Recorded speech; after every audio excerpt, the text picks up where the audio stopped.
주의 사랑 날로 더욱 귀하다. 아멘. 자, 우리에게 주시는 말씀 함께 보겠습니다. 오늘 열왕기하 7장입니다. 열왕기하 7장 3절에서 우리 마지막 20절까지 말씀입니다. 구약성경 572페이지에 있습니다. 구약성경 572페이지 열왕기하 7장 3절에서 20절까지입니다. 오늘 처음으로 영어를 넣어서 글씨가 좀 작거든요. 성경책이 있으시면 펴셔서 같이 보셔도 되고, 눈이 좋으시면 앞을 보셔도 좋습니다. 우리 3절부터 20절까지 저랑 교독하겠습니다. 내용을 잘 이해하시면서 스토리를 읽어보시기 바랍니다. 성문 어귀에 나병 환자 4사람이 있더니 그 친구에게 서로 말하되 우리가 어찌하여 여기 앉아서 죽기를 기다리랴.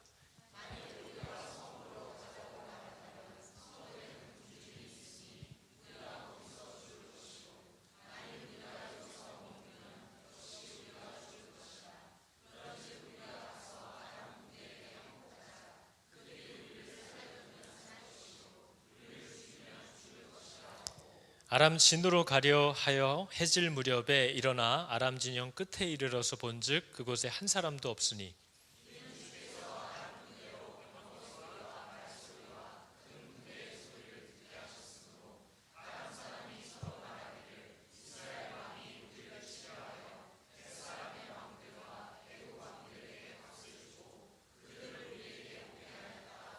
해질 무렵에 일어나서 도망하되 그 장막과 말과 나귀를 버리고 진영을 그대로 두고 목숨을 위하여 도망하였습니다.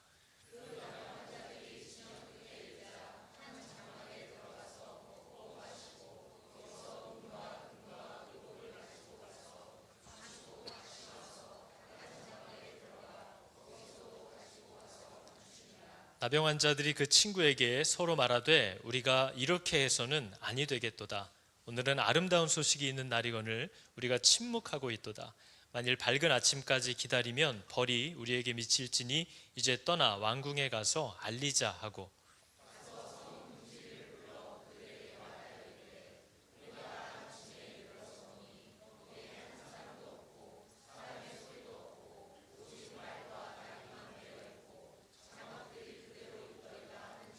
그가 문지기들을 부르매 그들이 왕궁에 있는 자에게 말하니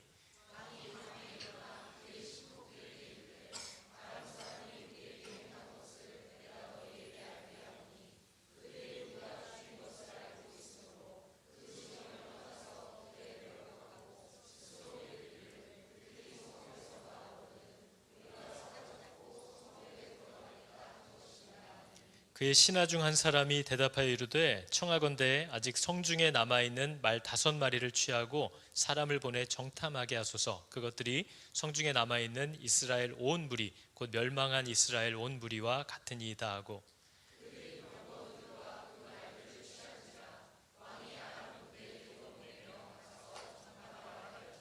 그들이 그들의 뒤를 따라 요단에 이른즉 아람 사람이 급히 도망하느라고 버린 의복과 병기가 길에 가득하였더라. 사자가 돌아와서 왕에게 알리니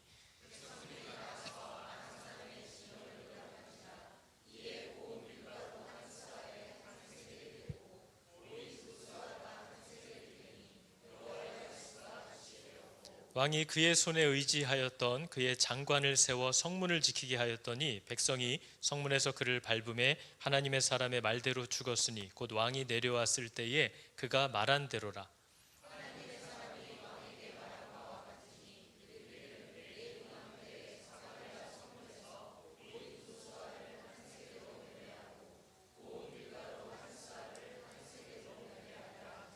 그때 이 장관이 하나님의 사람에게 대답하여 이르되 여호와께서 하늘에 창을 내신들 어찌 이 일이 있으랴 하며 대답하기를 네가 네 눈으로 보리라 그러나 그것을 먹지는 못하리라 하였더니 그의 장관에게 그대로 이루어졌으니 곧 백성이 성문에서 그를 밟음에 죽었더라. 아멘. 자, 여러분 우리가 이 내용을 쫙 따라오신 분도 있겠지만 오늘 또 갑자기 보시는 분들은 이해하기 어려우니까요. 지금 이스라엘에 전쟁이 일어나서 아람 군대가 쳐들어와서 에워싸고 아무도 나가지도 들어오지도 못하게 하는 겁니다. 그러니까 당연히 그 안에 있는 식량이 다 축나기, 사라지기 시작하겠죠. 그래서 이제 먹을 것이 없어져서 우리가 어제 본 것처럼 오늘은 내 아들을 잡아가지고 우리가 같이 나눠 먹고, 내일은 네 아들을 잡아가지고 우리가 같이 나눠 먹자. 이게 여러분 무슨 이소무화가 아니라 정말 죽음의 끔찍한, 배고픔의 극에 달한, 그래서 이제는 다 끝났구나 하는 상황에 현재 와 있는 거죠. 근데 하나님이 믿어지지 않는 말씀을 어제 하신 거 아닙니까? 먹을 게 하나도 없었는데 이제 내일이면 정상적으로 음식들을 니네가 제값에 주고 편하게 사 먹을 수 있는 그 경제 공황 이전의 부유함이 다시 회복된다는 거예요. 이걸 누가 믿을 수 있겠냐는 겁니까? 우리가 하나님의 말씀을 들을 때 이런 느낌인 거죠. 지금 내가 만난 상황이 이런데 이게 어떻게 갑자기 바뀔 수가 있을까? 지금 우리 가족, 우리 부부관계는 끝났는데 어떻게 이게 다시 저 사람과 얼굴을 보고 살 수 있을까? 내가 내 아이와 내 직장과 이 모든 일들이 이제 절망적이라 뭐 회복의 어떤 여지를 가질 수가 없는데 내일이면 괜찮을 거라는 거예요. 이걸 어떻게 믿냐 하는 거죠. 근데 그 얘기가 있고 나서 이제 오늘 나병 환자들이 등장하면서 하나님이 음식이 없었는데 어떻게 이들이 먹고 살 것을 갖게 되었는가 하는 스토리를 이제 쭉 적어 놓으신 거죠. 이 나병 환자들은 여러분 죽음을 기다리는 사람들이잖아요. 저와 여러분들도 다르진 않죠. 저희도 죽음을 기다리고 있지 않습니까?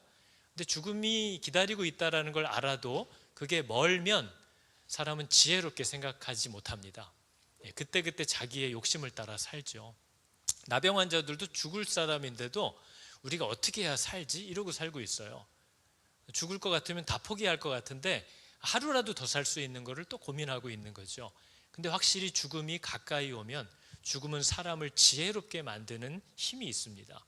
그렇죠? 저 여러분들도 죽음이라는 것 앞에 서면 어떤 게 필요 없는 건지, 어떤 게 내가 쓸데없는 내 시간을 쓰고 사는 건지 금방 분별해냅니다. 내일 죽는다 하면 여러분들이 뭘 하시겠어요? 어떤 거를 생각하지 않을까요? 또 어떤 평소에 생각하지 않은 것들을 생각하기 시작할까요? 그래서 죽음을 생각하는 것은 지혜예요. 그래서 굉장히 유익한 겁니다. 그래서 하나님은 우리에게 그것을 권고하시기도 하죠. 사람이 죽음이라는 것을 늘 생각하지 않으면, 마지막이라는 것을 생각하지 않으면 끝도 한도 없이 미련해지고 탐욕스러워진다라는 것을 성경 우리에게 가르쳐줘요. 근데 이 나병 환자 4명이 그나마 성 밖에 쫓겨나서 살고 있는데, 문둥병이니까요. 살고 있는데 그나마 성 안에서 건네주는 음식들을 받아 먹고 그동안 근근히 살아왔단 말이죠. 근데 지금은 성 안에 있는 사람들도 먹을 게 없어요. 그러니까 이 사람들에게 올 음식은 아예 없는 거죠. 그러니까 이제 죽게 된 거예요. 정말 죽음이 코앞으로 온 거죠. 그러니까 이 사람들이 뭐가 중요한지를 분별하지 않습니까? 뭐가 중요하겠어요? 먹을 게 중요하죠. 당장 먹을 게 필요한 거예요. 이게 없으면 아무것도 아닌 거예요. 그러니까 이 사람들이 오늘 대화에 이런 얘기를 시작하는 겁니다. 오늘 글씨가 좀 작습니다. 제가 읽어드릴게요. 우리가 어찌하여 여기 앉아서 죽기를 기다리랴. 만일 우리가 성읍으로 가자라고 한다면 이미 성읍은 굶주려 있어요. 거기도 먹을 게 없으니 우리가 거기서도 죽을 것이요. 만일 우리가 그냥 여기 있지 뭐 하고 여기에 머무르면 역시 여기도 먹을 게 없으니까 우리가 죽을 것이라. 그런즉 방법은 하나밖에 없어요. 이게 정신 나간 짓이거든요. 자기를 죽이러 온 아람 군대에게 가자는 거예요. 왜냐하면 적어도 거기에는 일단 먹을 게 있어서 최소한 기회는 있다는 거죠. 근데 찾아갔다가 쟤네가 우리를 죽이면 그냥 죽는 거고, 혹시 은혜를 베풀어서 먹을 걸 주면 사는 거 아니냐. 근데 여기 있거나 우리 마을로 돌아가는 건 뭐 그들이 은혜를 베풀든 뭘 하든 먹을 것 자체가 없기 때문에 죽을 수밖에 없다는 거예요. 그러니까 생명을 살릴 수 있는 곳이 어디냐 하는 걸 이 사람들이 비로소 아주 냉정하게 생각하기 시작한 거죠. 그리고 자기들이 알지도 못하는, 그리고 자기들을 죽이러 온 아람 군대, 굉장히 낯설고 위험하고 죽을 수도 있지만 적어도 거기는 먹을 것을 얻을 수 있는 기회라도 있어요. 거기로 가자 하는 거죠. 여러분, 저와 여러분의 그동안의 삶이 어떤 것 같으세요? 우리는 생명을 쫓아서 살아가는 사람들인가요? 돈 말고요, 먹고 사는 문제 말고요, 정말 하나님이라는 그 생명이 나에게 있어서 정말 중요한 거냐. 그럼 이 사람은 낯설고 조금 어렵고 괴롭고 불편하더라도 어디가 하나님의 생명이 있는 곳이냐? 어디서 내가 정말 하나님의 말씀을 들을 수 있냐? 어디서 내가 하나님을 정말 경험할 수 있냐? 이 것들을 가지고 이 사람은 고민하고 움직이기 시작할 거라는 거죠. 그러나 아직 배가 부르고 크게 어렵지 않을 때는 주차하기 편한 곳, 우리 아이 다니기 편한 곳, 내가 아는 사람 많은 곳, 그냥 이렇게 돌아다니게 되는 거죠. 그러나 여러분, 그런 게 우리를 살리는 게 아닙니다. 어디가 하나님의 음성을 들을 수 있는가, 그걸 우리는 부단히 찾고 그곳으로 나아가야 되는 줄을 믿습니다. 이것이 지금 나병 환자들이 보여주는 굉장한 지혜예요. 죽음이 앞에 오니까 어디에서 생명을 얻을 수 있는가를 분별하고 위험하지만 그곳을 향해서 나아가는 모습을 보여줍니다. 그러니까 이 절박함은요, 여러분, 절박함은 사람으로 하여금 순종하게끔 만드는 참 은혜가 있습니다. 절박하지 않을 때는 우리는 여전히 내 자아가 살아서 내 뜻대로 하나님께 잘 굴복하지 않으려고 하는 모습을 내 스스로도 보지 않습니까? 근데 진짜 절박하면, 우리 아이가 어떻게 된다고 하면, 내가 어떻게 된다고 하면 사람은 그때 비로소 마음을 부드럽게 갖기 시작해. 그동안 못했던 순종이 가능해지는 일들이 일어납니다. 그래서 우리가 누가복음에 나와 있는 내용 중에 한 촌에 들어가시니 예수님이 문둥병자 10명이 예수님을 보고 멀리 서서 소리를 높여 가로되 예수 선생님이여 우리를 긍휼히 여기소서 하거늘 보시고 말씀하시기를 제사장들에게 가서 너희 몸을 보여라 했더니 그들이 가는 중에 깨끗함을 받았다는 거예요. 이거 알고 있는 얘기잖아요. 근데 그 10명의 문둥병자 중에 한 명만 돌아왔대요. 근데 그 사람은 사마리아인이었다라는 겁니다. 여러분, 원래 정상일 때는, 제정신일 때는 유대인과 사마리아인은 절대로 상종하지 않습니다. 서로를 완전히 혐오하는 민족이에요. 그렇기 때문에 이 두 민족은 결코 만나지 않아요. 그 마을로 지나가는 것조차도 싫어했어요. 그래서 막 한참 돌아서 갈 정도로 서로 만나지 않는 민족인데, 죽음이 앞에 오니까 그런 게 의미가 있어요, 없어요? 뭐 유대인은 거룩하고 사마리아인은 더러워요? 너도 보니까 나병 걸린 거 보니까 너도 죄인인 것 같고 나도 죄인이고, 죽을 마당에 유태인 사마리아인이 무슨 의미냐 하는 거죠. 그러니까 이 10명이 같이 다니고 있어요. 그러니까 이게 바로 절박함, 절망이 가져다 주는 지혜예요. 의미가 없다는 거죠. 그런 것들이 자신의 자존심들이 내려놔지기 시작하는 겁니다. 그래서 우리가 보면 우리가 하나님께 순종하지 못하는 많은 일들 중에 대부분이 그게 어렵거나 불가능하기 때문만은 아니고 내가 아직 살아있기 때문에 그런 거죠. 나는 저런 꼴 못 봐, 나는 이러고는 못 살아 하는 사람도 그 모든 것들을 내려놓을 수밖에 없는 절박함과 절망 앞에 서면 하나님 앞에 무릎을 꿇을 수 있게 되는 일들이 일어납니다. 그래서 여러분, 우리의 삶이 왜 자꾸 이렇게 절박할까 생각해 보면 우리도 답을 알 것 같아요. 하나님이 나를 왜 이렇게 절박하게 만드실까 생각해 보면 사실 나도 답을 알 것 같아요. 이렇게 안 하면 안 될 것 같아요. 조금만 몸이 좀 괜찮아진다, 조금 마음의 여유가 돌아온다 하면 즉시 목을 곧게 하는 내 모습을 나도 보기 때문에 그런 거죠. 그래서 어떤 절망과 어떤 사건과 어떤 불편함과 어떤 낙심 때문에 내가 하나님께 비로소 목을 부드럽게 하고 순종할 수 있었다면, 그 전까지는 그렇게 고집을 부리고 나는 그렇게는 못한다고 했던 그 일을 내가 이 절박함을 부딪혀서 할 수 있었다면 그게 복이고 은혜인 줄을 여러분 기억하시기 바랍니다. 하나님께 순종하는 것이 복이에요. 그래서 하나님은 그 복을 주시기 위해서 모든 것을 하시는 분이라는 거죠. 그래서 이런 일들이 우리에게 나타날 때 우리는 이것이 감사해야 될 이유인지를 발견할 수 있는 그런 참 성령의 주시는 능력과 지혜가 있기를 여러분 축복합니다. 그러면 삶이 얼마나 기쁠 수 있을까요? 그 고통스러움 속에서도 우리는 마음에 감사와 평안을 잃어버리지 않을 수 있는 그 성도의 능력을 비로소 얻게 되는 거죠. 그래서 여러분, 오늘 이야기들을 오늘 꽤 긴 이야기였는데요, 하나님이 아람 군대가 쳐들어와서 에워쌌잖아요. 먹을 걸 공급할 길이 없어요. 살 수 있는 길이 없어요. 근데 하나님이 이 문제를 어떻게 한 번에 해결해 버립니까? 오늘 말씀을 보니까 아람 군대가 이제 얘네 곧 무너지게 생겼거든요. 근데 하나님이 작정을 하시니까 이 아람 군대가 어떻게 사라져 버렸어요? 오늘 본문을 보니까 이는 주께서 아람 군대로 병거 소리와 말소리와 큰 군대의 소리를 듣게 하셨으므로 아람 사람이 서로 말하기를 야, 이스라엘 왕이 우리를 죽이려고 햇사람의 왕들과 애굽 왕들에게 돈 주고 용병을 우리에게 불렀다. 깜짝 놀라가지고 해질 무렵에 잘 준비하다가 아무것도 못 챙기고 다 도망가 버렸다는 거예요. 그러니까 여러분, 이건 군대가 실제가 온 게 아니거든요. 하나님이 소리를 듣게 하셨대요. 그러니까 두려움이 임한 거죠. 오해를 한 거예요. 그래서 이 사람들이 그 오랜 시간 동안 진을 치고 떠나지 않고 있다가 하나님이 그 소리로 두려움과 오해를 하게 만드니까 뿔뿔이 흩어져 버리는 모습을 보는 거예요.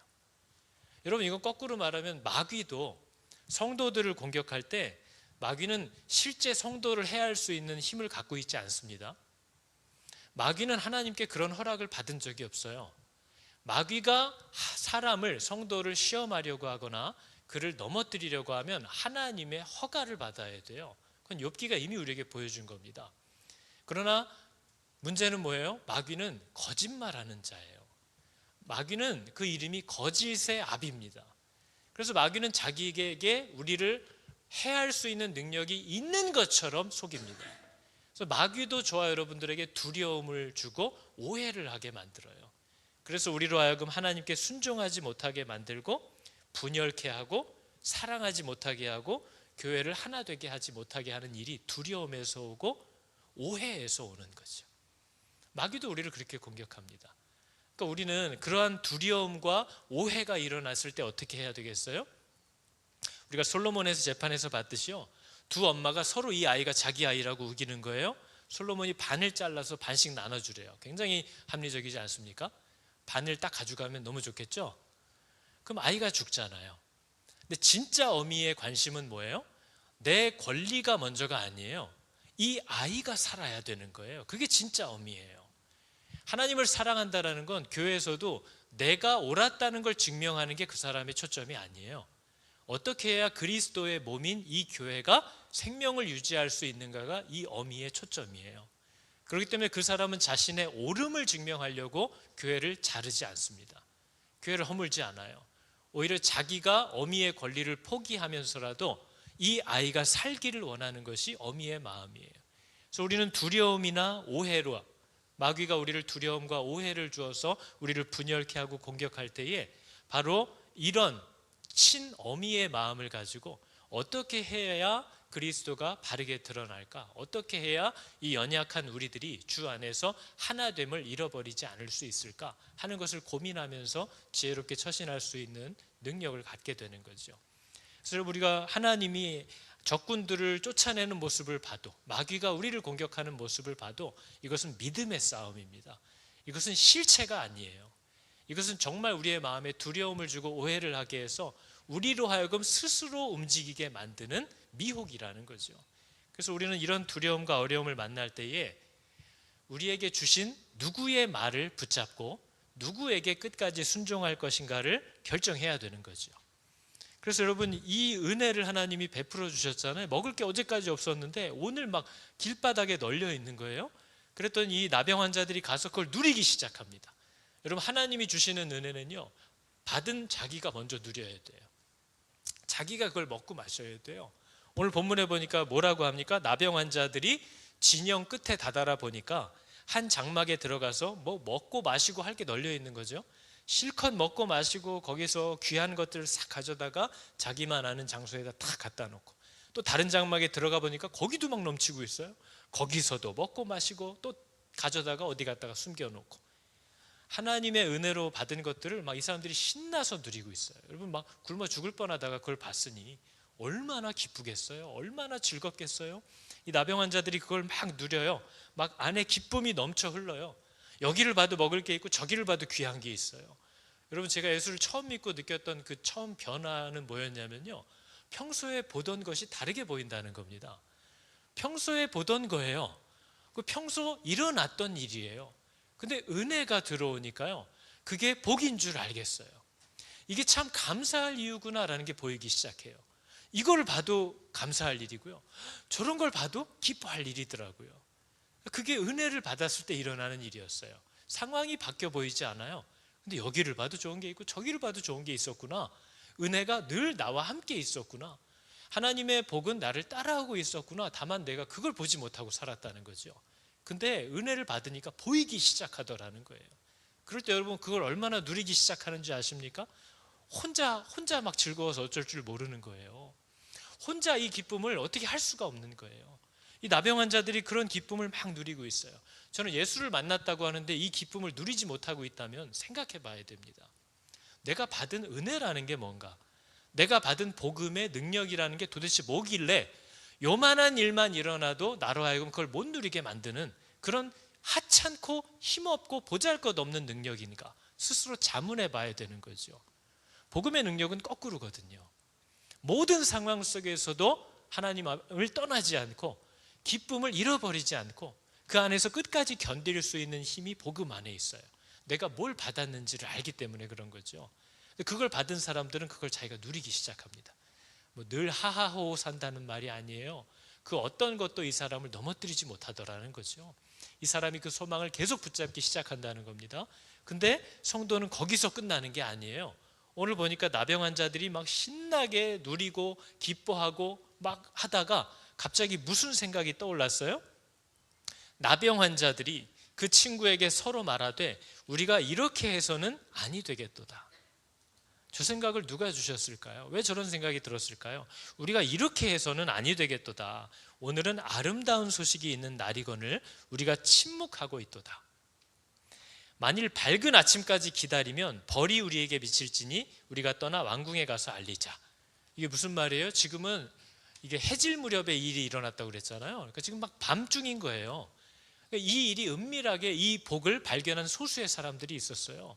지금도 하나님이 살아계시구나, 그분이 우리를 돌보고 계시구나라는 이 사실을 소수가 알고 있어요. 근데 이 진리는 마지막 날이 오면 온 천하가 알게 될 거예요. 그때 많은 사람들이 뭐라고 할 거예요? 너 이걸 알았으면서 나한테 말 안 했어? 하고 화가 미칠 거라는 거지. 그 사람의 피를 그 사람에게서 찾으실 거라는 거예요.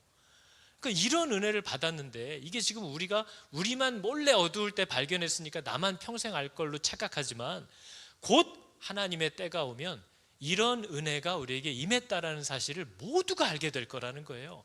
그때 이 은혜를 먼저 받았는데 침묵했던 자들이 얼마나 수치스러울 거냐 하는 거죠. 나는 왜 그러고 살았을까? 그래서 이 사람들이 일어나기 시작합니다. 여러분, 복음은 가둘 수 없는 기쁨이고 감출 수 없는 기쁨이에요. 제가 예수를 모르다가 예수를 만나봤더니요, 내가 만난 것을 말하지 않을 수가 없어요. 이걸 어떻게든 표현을 안 할 수가 없어요. 저는 가끔 목사님들 중에 나는 이 길을 가지 않으려고 했는데 하나님이 늘 나를 붙잡고 때리고 나를 질질 끌고 여기로 계속 가고 계십니다. 그럼 우리는 저분 정말 쓸모가 많은 분인 것 같구나, 막 이런 느낌이 들잖아요. 근데 저는 그러지 않아요. 저한테 왜 이 길을 가냐고 물어보면 저는 제가 받은 이 말을 제 입을 통해서 꼭 해야겠다라는 마음이 제 안에 가득한 겁니다.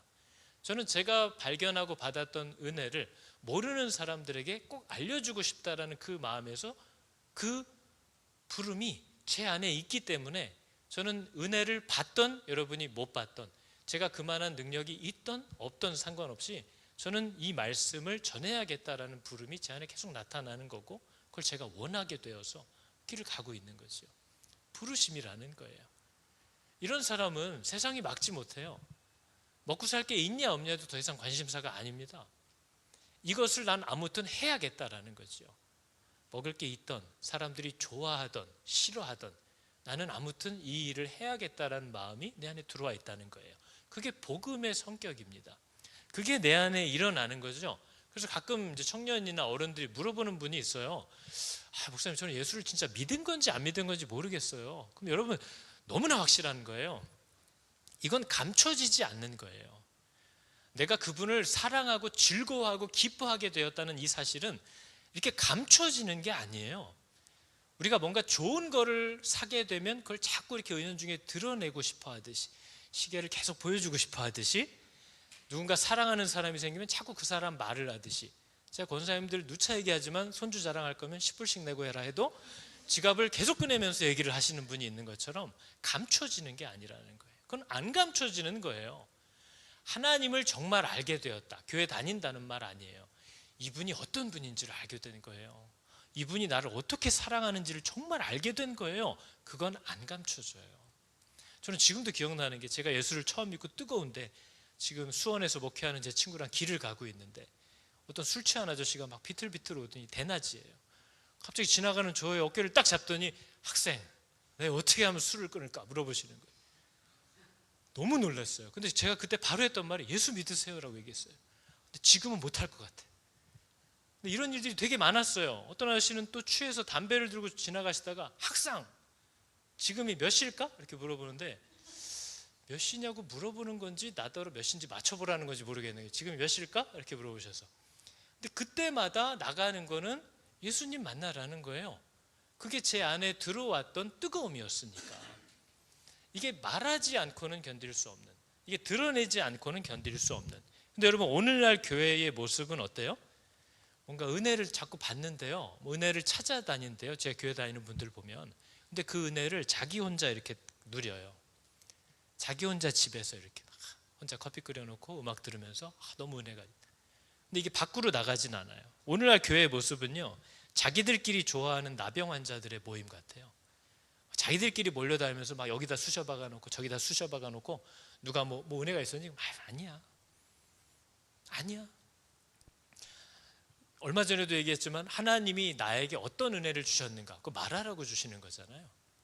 말씀을 보다가 하나님이 나에게 이런 말씀을 주셨어, 그거 말하라고 주시는 거잖아요. 내가 이런 식으로 살고 있었는데 하나님이 나를 가만히 두지 않으셨어. 이번에 내가 혼났어. 그리고 하나님이 나를 이렇게 이끌고 계셔. 나는 중요하지 않아요. 내가 괜찮은 사람인가를 드러내는 게 목적이 아니에요. 나 같은 사람을 하나님이 어떻게 계속 쓰고, 나 같은 사람을 하나님이 아직도 포기하지 않으시고 지금도 어떻게 나를 다루고 있는지를 오픈하는 거예요. 그래서 내가 지금까지, 어제도 지난 한 주도 이런 삶을 살고 있었는데 하나님이 그때 엊그제 이런 일을 나한테 하셨어. 그때 너무 부끄러웠어. 하나님이 이런 격려를 하셨어. 그거 뭐 하라고 주시는 거예요? 드러내라고 하시는 거잖아요. 근데 우리가 누차 얘기하지만 뭐예요? 말씀 보다가 은혜 받은 거 한 문장을 못 써요. 남들이 나를 어떻게 생각할까? 이걸 가지고 뭐라고 나를 비꼴까? 그거 무서워가지고 복음을 드러내지도 못하고 살아요. 그러면서 여기저기 짱 박아 놓기만 하는 거예요. 그러나 이렇게 해서는 아니 되겠도다. 오늘날 아름다운 소식이 있는데 우리가 침묵하고 있도다 하고 이 사람들이 일어나서 다 굶고 있는 그 궁을 향해서 달려가기 시작하는 겁니다. 그게 오늘날 교회의 부르심인 줄을 여러분 기억하시기를 바랍니다. 그거 하라고 부른 거예요. 나를 드러내라고, 나를 제물로 드리라고. 나는 이런 존재인데 하나님이 이렇게 일해주고 계십니다. 나는 요따위 생각을 품었는데 하나님이 이렇게 저에게 얘기하셔서 너무나도 마음이 어려웠습니다. 얘기하라는 거예요. 그럼 사람들이 뭘 생각하겠어요? 하나님은 참 대단하시구나. 하나님은 참 자상하시구나. 하나님은 모른 척하고 계시는 게 아니구나. 하나님이 일하고 계시는구나 하는 것을 드러내라고 우리를 부르셨다는 거죠. 근데 우리가 나병 환자들 이 장막 저 장막 끼리끼리 4명만 붙어가지고 돌아다니면서 실컷 먹고 마시고 자기들만 누리는, 그게 오늘날 교회들의 모습인 거예요. 그게 오늘날 우리 믿는다는 사람들의 가정의 모습인 거죠. 그러나 지금은 사람들을 향해서 달려가야 할 때고 그들에게 나에게 일어난 일을 드러내야 하는 때입니다. 왕궁에 들어가면 반가워할까요? 나병 환자들인데 무슨 취급을 받을지 몰라요. 그러나 가져가는 거죠. 나는 이런 사람이지만 내가 가져온 소식은 더러운 게 아닙니다. 나는 죽은 사람이지만 내가 가져온 소식은 생명을 가지고 있는 소식입니다. 나는 버리더라도 이 소식은 당신이 꼭 받았으면 좋겠습니다. 그게 우리들이 가져야 할 자세인 줄을 여러분 믿습니다. 그래서 여러분 오늘날 하나님이 이런 복을 주셨는데요, 잘 보시면 회개해서 주시는 게 아니에요. 그죠? 이스라엘이 회개해서 지금 음식이 없어서 굶어 죽을 뻔하다가 다시 음식을 먹게 되는 게 아니에요. 회개했다는 내용 나오지도 않아요. 근데 하나님은 왜 이런 은혜를 또 주실까요? 회개도 안 했는데. 그죠? 은혜를 주셨는데도요, 백성들 중에 그걸 먹는 사람이 있고 못 먹는 사람이 있다는 사실도 봅니다. 많은 백성들이 거저 저 은혜를 받아요. 회개하지도 않았어요. 근데 저 소식을 듣고 달려가서 그 은혜를 값없이 받습니다. 근데 어떤 사람이 저 은혜를 못 받아요? 우리가 어제, 엊그제 읽었던 대로 성문을 지키는 한 관리가 뭐라고 얘기를 했어요? 그때에 이 장관이 하나님의 사람에게 대답하여 이르되 여호와께서 하늘에 구멍을 내신들 먹을 게 없는 이 상황이 어떻게 바뀌겠느냐 하고 그걸 조롱했다는 거죠. 그랬더니 엘리사가 뭐라고 했어요? 네가 네 눈으로 보리라. 그러나 그것을 먹지는 못하리라 하였더니 그의 장관에게 그대로 이루어졌대요. 백성들이 먹을 거 가지러 뛰어가다가 성문 지키는 그 장관을 밟았다는 거죠. 밟아 죽었다는 거예요. 깔려 죽었다는 거예요. 여러분, 같은 교회를 다녀도요, 어떤 사람은 생명을 얻고 어떤 사람은 은혜를 누리고 어떤 사람은 회복을 하고요, 어떤 사람은 하나님과의 관계의 오해들이 풀어져 가기 시작해요. 근데 어떤 사람은 그 같은 교회를 다녀도 사망에 이릅니다. 원망이 쌓여가고요, 하나님과의 오해가 깊어져 가요. 어떻게 그럴 수 있을까요?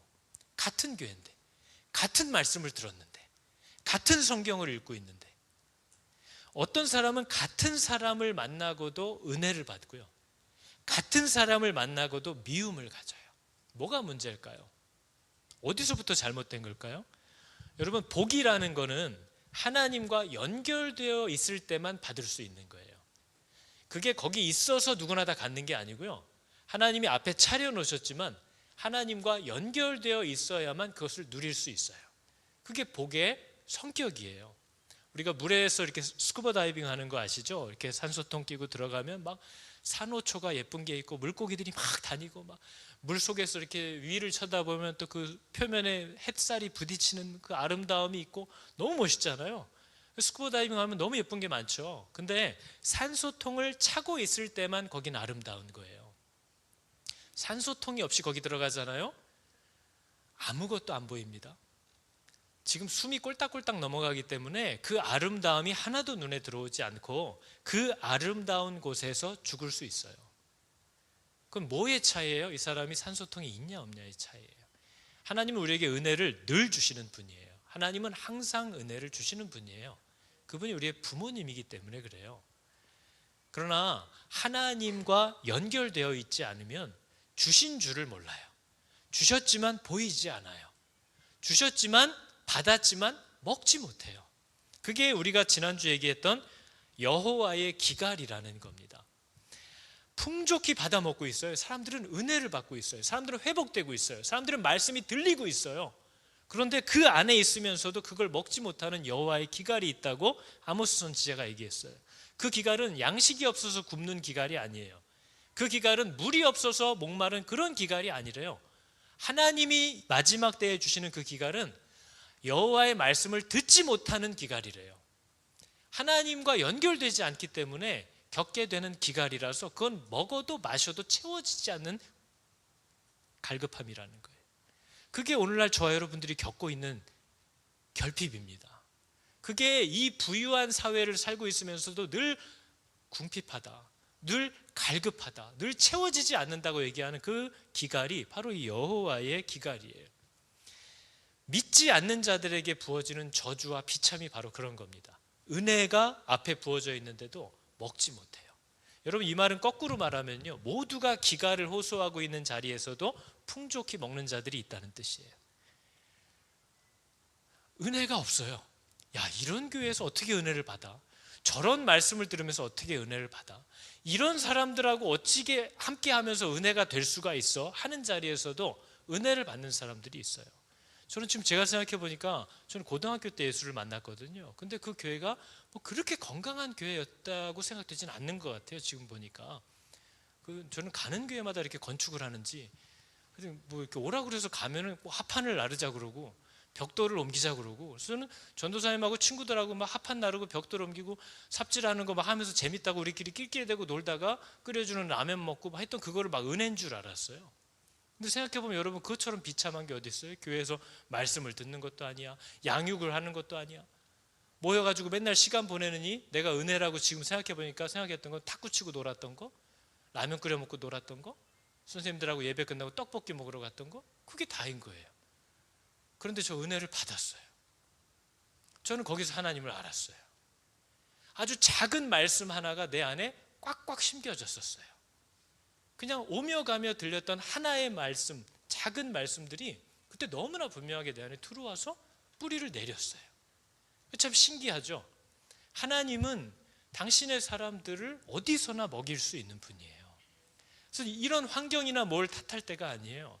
우리는 어느 곳이 하나님이 정말 계시는 곳이냐를 찾아야 되지만, 그런 은혜 가운데 서 있는 사람은 어디를 가도 하나님이 그를 먹일 수 있다는 사실을 알게 되면 이 사람의 입에서는 불평과 원망과 탓하는 것이 사라지기 시작하는 거죠. 그리고 거기서도 하나님이 나를 먹일 수 있고 내게 공급할 수 있다는 것을 신뢰하게 됩니다. 이게 오늘 본문에 읽어본 내용이에요. 여러분, 우리가 지금 읽고 있는 열왕기서는요, 하나님이 왜 당신의 자녀, 나는 너희의 아빠라고 얘기를 하면서도 왜 자기 자녀들을 지켜주시지 않았는가 라고 하는 사람들의 질문에 대한 대답이에요. 역사를 되짚어가면서 기록해준, 대답해준 책이 열왕기서예요. 지금 어제까지만 해도 아람 군대에게 포위되어서 오늘은 내 자식 같이 잡아먹고 내일은 네 자식 잡아서 같이 먹자, 이런 인생의 아주 최악의 절망, 문제, 기근을 만났는데 하나님이 이 백성이 회개했다는 기록이 없잖아요. 어제부터 읽어봤지만. 근데 갑자기 은혜를 주시잖아요. 갑자기 먹을 걸 다시 주세요. 왜 그러는 걸까요? 우린 이러면 또 내가 뭘 잘한 줄로 착각하잖아요, 자꾸.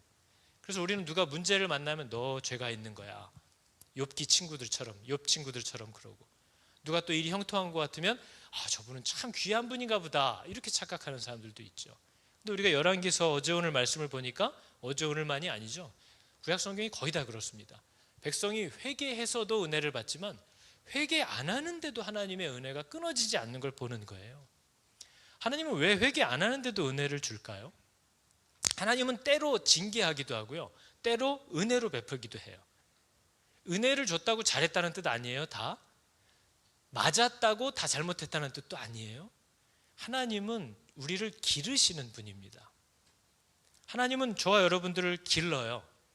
그래서 여러분 보면 아람 왕은 하나님의 백성도 아니잖아요. 이방인이잖아요. 근데 그 아람 왕 베나닷에게 하나님이 하시는 일들이 뭐예요? 베나닷은 많은 기회를 받았어요. 자기가 아끼는 나아만이라는 장군이, 이거 자기도 알거든요. 이 문둥병 죽을 수밖에 없어요. 근데 그 병에서 하나님 때문에 회복되는 걸 봤어요. 기회를 줬잖아요. 자기 군대가 사마리아에 갔다가 몰살당할 뻔했는데 오히려 은혜를 받고 풀려나는 것도 경험했어요. 이 베나닷이 경험한 거예요. 자기가 직접 또 칼을 들고 전쟁에 참여해서 거의 이길 뻔하다가 어제 오늘 요 일을 당해가지고 하나님의 권능에 두드려 맞고 패하는 경험도 또 했어요.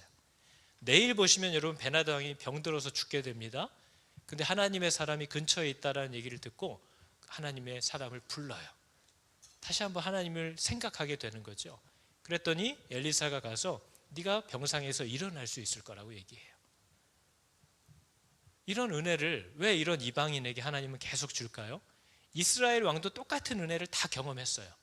내일 보시면 이스라엘 왕이요, 엘리사의 종 게하시를 불러다가 하나님이 엘리사를 통해서 했던 신기한 일들 좀 말해줘라, 이렇게 얘기를 해요. 그래서 막 게하시가 신이 나서 다 말해줍니다. 과부의 죽은 아들을 어떻게 살렸고 막 얘기하는 거죠. 근데 회개하지 않아요. 돌아오지 않아요. 구약 성경은요, 어떤 왕도 하나님이 죽을 힘을 다해서 외치고 계시는데, 선지자들이 삶을 던져서 외치고 있는데 어떤 왕도 돌아오지 않고 어떤 죄인도 돌아오지 않는 것처럼 보입니다. 호세아는 하나님이 지금 뭘 하고 있는지를 보여달라고 하셨기 때문에 호세아라는 선지자는요, 자신의 삶을, 이 땅에서의 삶은 어떻게 보면 버린 거죠. 음란한 여자를 만났어요. 창녀를 만났어요. 그 창녀와 결혼했어요. 그리고 이 창녀는 애만 나면 도망가서 다른 남자랑 또 살려고 그래요. 그럼 찾아가서 돈을 주고 값을 치르고 그 여자를 다시 데려와서 사랑하고 살라는 거예요. 호세아가 평생 한 게 그거예요. 호세아의 이름은 여호수아와 똑같은 이름이고 예수와 똑같은 이름이에요. 그것을 하나님이 그 선지자의 삶을 통해서 보여줬어요. 이사야 선지자는 3년 동안 벌거벗고 다녔어요. 이런 날이 온다. 에스겔 선지자는 아무도 이 사람을 알아주는 사람이 없어요. 외롭게 사역했어요. 핍박받고 고난받고 사역했어요. 에스겔의 유일한 위로는 그의 아내예요. 근데 하나님이 그의 아내를 내가 오늘 데려가겠다 얘기하셨어요. 그러면서 더 잔인한 명령은 뭐예요? 울지 마라, 곡하지 마라, 눈물도 흘리지 말라는 거예요. 왜냐하면 바로 하나님이 마지막 때에 이러한 일이 일어나서 내 사랑하는 사람이 옆에서 죽고 있는 걸 보면서 울 시간도 없어요. 왜냐하면 나도 지금 큰일 났기 때문에. 누가 죽는 걸 보고 곡할 시간도 없는 그 나를 만나게 될 거야. 이거를 막 하나님이 선지자들의 삶을 달라고 해서 그들의 삶을 사용해서 메시지로 계속 외쳤어요. 근데 뭐예요? 선지자들은 변화되지 않는 하나님의 백성들을 품고 울고 외치다가 막 죽었는데 아무것도 바꾸지 못했어요. 그러니까 호세아 선지자가 뭐라고 탄식을 합니까? 누가 지혜가 있어 이런 일을 깨달으며 누가 총명이 있어 이런 일을 알겠느냐. 아무런 소망이 안 보인다는 거예요. 이거 안 되겠구나. 이거 아무도 이거 뭔지 모르는구나. 하나님의 마음을 모르는구나. 외쳐도 굳어버린 백성의 마음이 기경되지 않는다는 것을 자꾸 경험하는 거죠. 하나님도 알아요. 하나님이 그렇게 만들었다는 게 아니라 하나님은 아시기 때문에 그들이 어떤 선택을 하고 있고 할 거라는 것도 알아요. 그거 알면 안 할 법도 하지 않습니까? 아무리 두드려도 바뀌지 않을 거면 그분이 그만 멈출 만도 하잖아요. 버려둘 만도 하잖아요. 근데 왜 계속 이걸 하실까요? 성경은 어쩌면 저에게 이걸 질문하는 거예요. 왜 사람은 안 바뀌는데 하나님은 왜 계속 이걸 하고 계시냐? 근데 여러분, 소망 없는 일에 계속 뛰어드는 대표적인 사람이 누구예요? 부모예요, 부모. 여러분은 여러분의 자녀가 공부에 재능이 있는지 없는지 아직 잘 모르시겠어요? 여러분, 여러분의 자녀가 운동신경이 있는지 없는지 아직도 파악이 안 되셨어요? 여러분은 여러분의 자녀가 정리정돈을 잘하는 애인지 못하는 애인지 아직도 모르시겠어요? 근데 왜 포기가 안 될까요? 부모기 때문에 그래요. 사랑하면 포기가 안 돼요. 하나님은 우리의 아버지신데 이런 일도 이런 방 치우고 공부하고 이런 것도 그럴진데 죽고 사는 문제는 포기할 수가 없는 거죠. 그래서 하나님은 우리를 포기하지를 못해요. 그래서 호세아도 그렇지만 성경이 끊임없이 말하는 건 뭐예요? 회개하지 않는 백성. 여러분 집에 있는 애들 얘기하는 거 아니에요? 회개하지 않는 백성, 돌아오지 않는 자녀, 깨달음이 없는 백성. 그러나 성경은 뭘 얘기하는 거예요? 포기하지 않고 승리하시는 하나님. 그게 성경이 얘기하려는 주인공이에요. 사람은 계속 안 바뀌는데 포기하지 않고 결국 그들을 얻으려고 하시는 하나님. 그게 성경이 보여주는 주인공이에요. 그게 성경이 말하는 선포고 요약이에요. 그래서 하나님의 사람이라고 부르는 사람들의 이 땅에서의 소명이 뭔지를 우리가 알아야 되는 겁니다. 저와 여러분 중에 예수를 믿었다면 우리 집에 나밖에 없구나. 우리 교회에선 진짜 내가 보니까 믿는 사람이 몇 명 없는데 그 중에 하나가 나구나. 우리 회사에서 믿는 사람이 나밖에 없구나. 그러면 여러분 그 사람들에게 하나님이 주시는 소명은 똑같은 거예요. 실패할 것이 분명한 자리에서 믿음대로 순종하다가 죽는 거. 그게 이 땅에서 하나님이 우리에게 요구한 부름이에요. 그게 우리의 모든 믿음의 선조들이 보여줬던 내용이에요. 실패할 것이 분명해요. 여러분 성경 통틀어서 누가 성공했어요? 아직 마지막에 오지 않았잖아요. 성공하는 듯 했지만 결국 늘 제자리로 가죠? 저와 여러분들도 예수 믿고 이제 잘해보려고 했지만 늘 제자리로 자꾸 가죠? 우리는 소망이 없다는 거예요. 우린 선하지 않다는 거예요. 우리는 우리 스스로를 건지지 못한다는 거예요. 그래서 누구를 보게 하는 거예요? 그래서 예수를 보게 하는 거예요. 그걸 이루실 분, 그리스도. 그래서 우리는 내가 얼마나 예수 믿고 점점 나아지고 있는가를 체크하라는 게 아니라 내가 얼마나 예수를 어제도 오늘도 내일도 붙잡을 것인가를 보라는 거예요. 아, 이제 내가 이 정도 믿고 살았더니 좀 괜찮아졌네를 말하라는 게 아니에요. 그런 사람은 없나니 하나도 없어요. 내가 얼마나 예수가 없이는 안 되는 사람인지를 인식하고 있는지를 보라는 거예요. 결국 그분과 같이 살아야 된다라는 말을 하는 게 복음이에요. 괜찮아지는 거 아니에요, 여러분. 괜찮아지지 않아요. 그분과 같이 살아야 되는구나를 깨닫는 게 구원이에요. 그래서 그분을 받아들이는 거잖아요. 그래서 그분에게 날마다 순종하는 거잖아요. 그런데 우리는 우리 생각이 있기 때문에 이게 어려운 거죠. 엘리야가 3년 반의 가뭄이 있으면 아합 왕이나 백성들의 마음이 하나님께 회개하고 돌아올 줄 알았어요. 근데 돌아왔어요? 안 돌아왔어요? 안 돌아왔어요. 그랬더니 거기서 엘리야가 무너진 겁니다. 하나님, 이렇게까지 해도 안 돌아오잖아요. 이거 너무한 거 아닙니까? 3년 반 기대했어요. 엘리야의 때가 그때였어요. 근데 엘리야가 어디서 무너졌어요? 하나님의 때에서 무너졌어요. 여러분, 저와 여러분들도 대부분은 마귀와 싸우는 게 아니라 저희는 하나님하고 싸워요. 하나님의 때와 하나님의 방법이 있는데 나도 내 때와 내 방법이 있는 거죠. 하나님, 이 정도는 이제쯤은 돼야 되는 거 아닌가요? 그것 때문에 하나님하고 싸우는 분 많잖아요.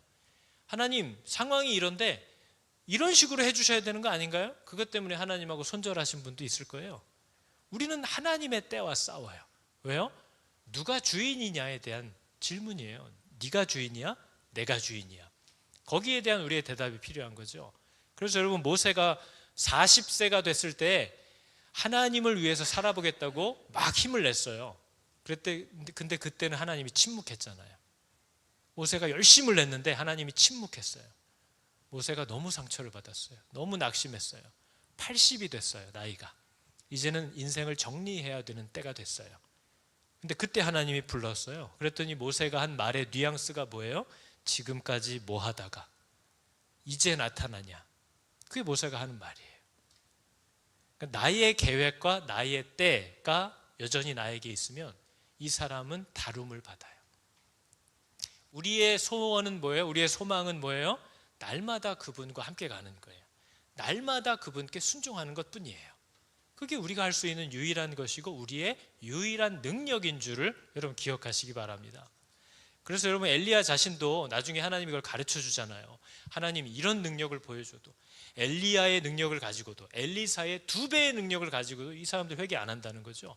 하나님이 계신 줄 모른다는 거예요. 근데 나중에 엘리야를 하나님이 호렙산으로 불러가지고 어떤 걸 합니까? 바위를 깨뜨릴 것 같은 바람이 막 부는데 거기에서도 하나님이 없는 거예요. 땅이 막 꺼질 것 같은 지진이 일어났는데 거기도 하나님이 안 보여요. 엘리야가 보니까. 불이 지나가고 있는데 거기도 하나님이 안 보여요. 근데 엘리야가 어디서 하나님을 봤어요? 세미한 음성이 들리는데 거기 하나님이 계시더라는 거예요. 그러니까 엘리야가 뭘 알았을까요? 이건 힘과 기적과 능력으로 사람이 하나님을 알게 되는 게 아니라는 거죠. 엘리야가 막 하늘에서 불이 내려오게 해서 재물을 태우고, 기도하면 비가 안 오고, 기도하면 비가 오고, 이러면 백성들이 하나님을 알 줄 알았어요. 우리도 영주권 나오면 내가 하나님 믿을 줄 알았어요. 하나님, 이번에 내가 결혼만 하게 해주시면 진짜 교회 생활 잘할 줄 알았어요. 아이만 하나 갖게 되면 그럴 줄 알았어요. 건강만 회복되면 난 이제 하나님의 사람 될 줄 알았어요. 근데 그런 걸로는 사람은 안 바뀌어요. 그런 걸로는 사람은 하나님을 발견하지 못해요. 근데 뭐가 발견하게 해요? 세미한 음성, 그분의 말씀만이 사람으로 하여금 하나님을 보게 하는 줄을 여러분 믿으시기 바랍니다. 그래서 말씀 앞에 서라고 얘기하는 거예요. 그래서 어떤 기적 예언 따라다니지 말고 하나님의 그 세미한 음성 앞에 서실 때에 여러분의 눈이 하나님을 보게 될 거라는 거예요. 여러분이 찾았던 그 답을 거기서 찾게 될 거라는 거예요. 그러니까 여러분, 우리의 눈으로 볼 때는 아무도 안 바뀌는 것 같아요. 그죠? 내가 내 가족을 봐도 가족 중에 아무도 안 바뀌는 것 같고, 내가 나를 봐도 예수를 믿고 목사가 됐는데도 별로 안 바뀌는 것 같아요. 야, 이 변화되지 않는 사람들을 내가 무슨 소망을 갖고 살펴볼까? 엘리야가 그랬거든요. 하나님, 이제 됐습니다. 여기에 나 말고 아무도 없습니다. 이렇게 얘기를 했어요. 그게 엘리야. 우리의 눈은 그렇게밖에 안 보여요. 그죠? 우리의 눈은 사람 안 바뀌는 것 같아요. 우리의 눈은 내가 아무리 이렇게 열심히 하나님을 드러내려고 애를 써봤지만 저 사람들 복음을 받아들이지 않는 것 같아요. 근데 하나님이 엘리야에게 주신 대답은 뭐였어요? 그러나 내가 이스라엘 가운데 7,000명을 남겨뒀다는 거예요. 바알에게 무릎을 꿇지 아니하고 바알에게 입맞추지 아니한 자들이 있대요, 없대요? 많대요, 적대요? 근데 엘리야의 눈에는 보인대요, 안 보인대요? 오늘날은 다를까요?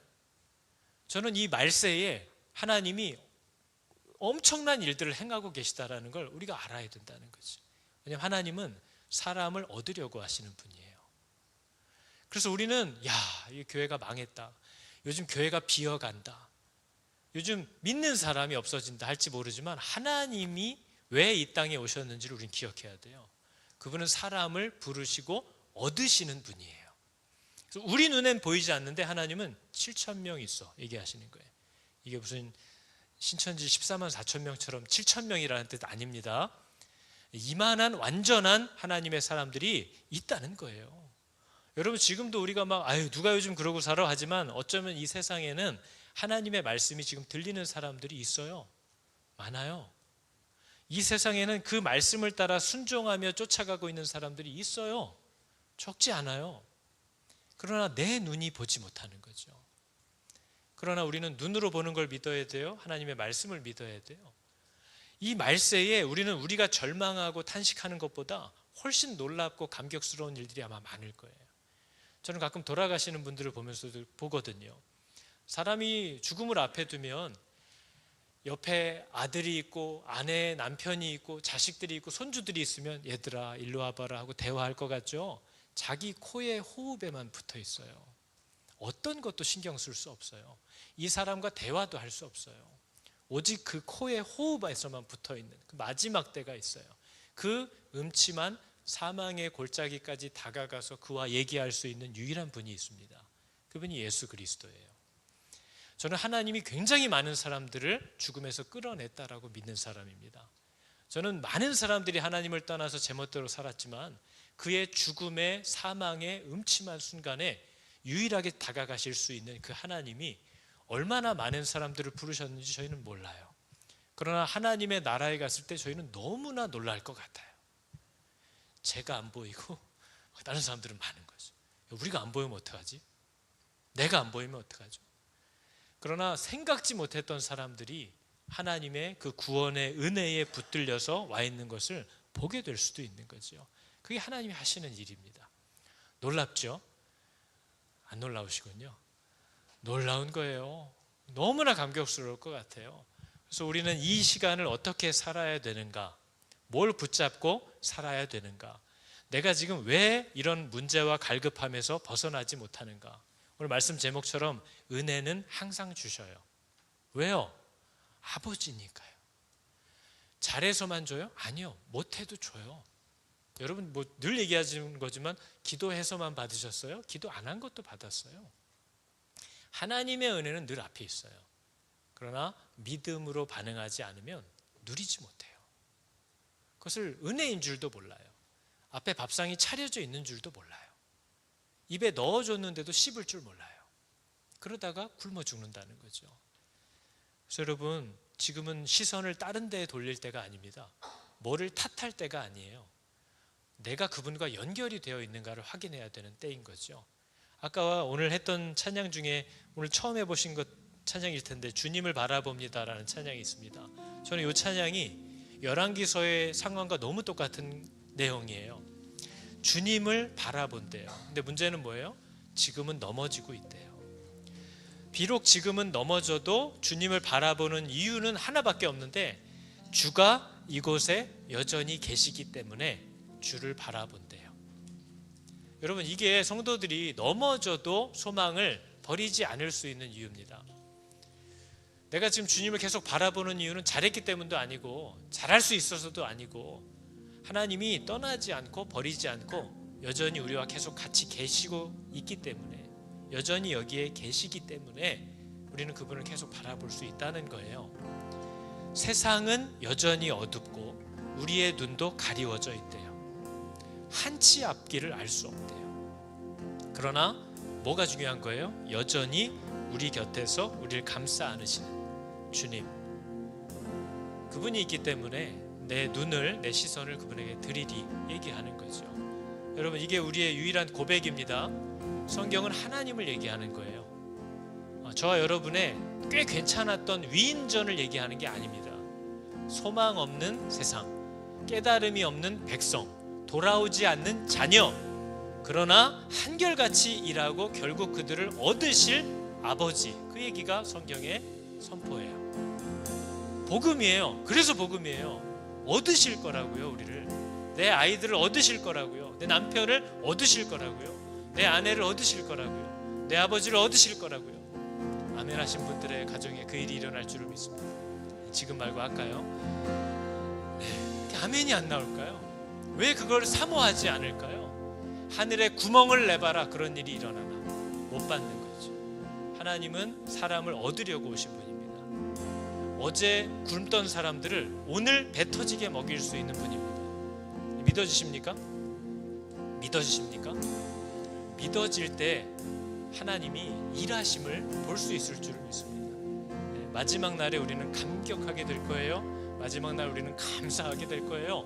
마지막 날 우리는 내가 하나님 만나기만 해봐라, 이거 따질 거야, 다 사라질 거예요. 고개도 못 들 거예요. 그런 날을 바라보면서 우리가 믿음으로 주님에게 눈을 맞추고 계속해서 이 삶을 살아갈 수 있기를 축복합니다. 같이 한번 찬양해 볼까요? 주님을 바라봅니다. 주님을 바라봅니다. 비록 지금은 넘어져도 주가 이곳에 여전히 계시기에 주를 바라봅니다. 주님을 바라봅니다. 주님을 바라봅니다. 비록 지금은 넘어져도 주가 이곳에 여전히 계시기에 주를 한 번만 더 해볼까요? 주님을 바라봅니다. 주님을 바라봅니다. 비록 지금은 넘어져도 주가 이곳에 여전히 계시기에 주를 바라봅니다. 세상은 여전히 어둡고 세상은 여전히 어둡고 우리 두 눈 가리워 한치 앞길 우리 알 수 없으나 여전히 우리의 곁에서 우리를 감싸 안으시는 주님, 우리의 시선을 주님을 바라봅니다. 주님을 바라봅니다. 비록 지금은 넘어져도 주가 이곳에 여전히 계시기에 주를 세상은 여전히 어둡고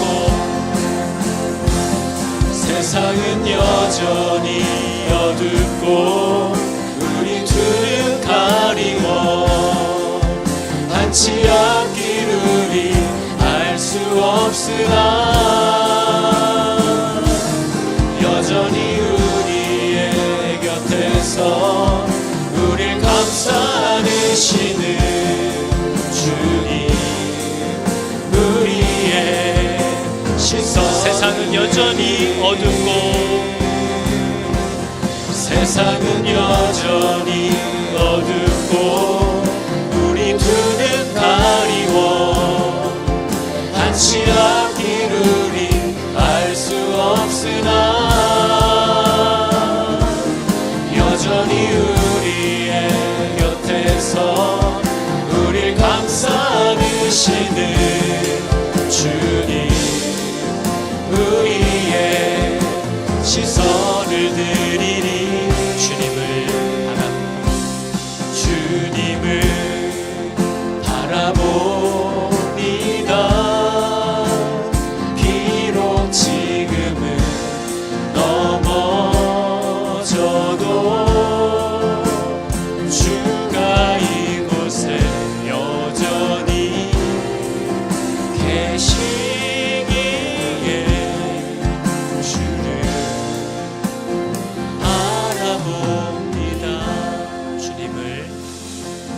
주님을 바라봅니다. 비록 지금은 넘어져도 주가 이곳에 여전히 계시기에 주를 바라봅니다. 여러분, 시간 우리 조용히 기도할 때에 하나님 은혜는 항상 주시는 줄을 알았습니다. 내가 강팍한 주인과 정말 핍박받는 종의 관계인 것처럼 하나님과의 관계를 늘 이런 식으로 맺어왔는데 하나님이 언제나 은혜는 내게 주시는 줄을 알았습니다. 때로는 내게 필요한 것이 있을 때 그러한 상황에 나를 데려다 주시고, 때로는 내가 너무 지쳐 있을 때 적합하지도 않고 받을만하지도 않은 복이어도 또 나에게 친절히 차려주시는, 내게 상을 베푸시는 나의 좋은 아버지이신 줄을 내가 알았습니다.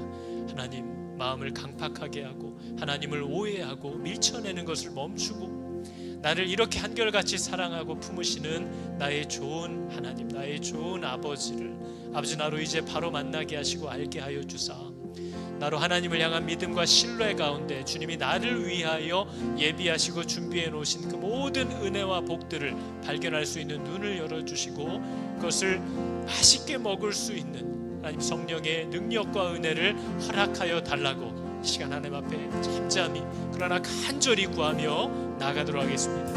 하나님, 내가 하나님을 오해하였습니다. 하나님, 나는 하나님은 늘 잘하면 상 주고 잘못하면 벌말 주는 아버지 그런 엄격한 하나님인 줄로만 알았습니다. 자격 없는 은혜를 받고 또 내게 필요한 훈련들을 받고 또 아버지 언제나 내가 감당할 수 없을 만한 시험들을 피할 수 있게 하시고 또 능히 감당할 수 있는 일들을 헤쳐나갈 수 있도록 격려하시고 먹이시고 이끌어주시는 나의 좋은 하나님이신 줄을 하나님 내가 알지 못했습니다. 하나님께서 언제나 은혜 주시는 분임을 내가 알지 못했고 하나님이 나를 늘 건지시려 부단히 애쓰시는 줄을 하나님 내가 몰랐습니다.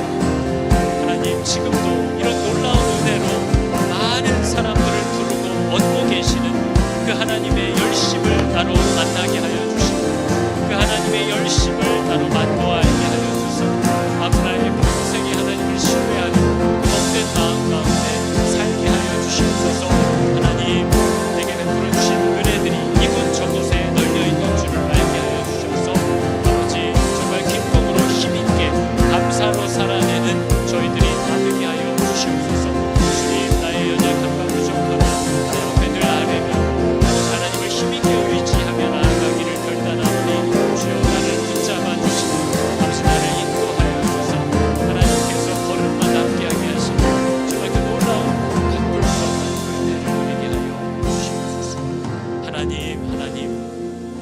하나님께서 나를 건지시려고 작정하신 줄을 알았습니다.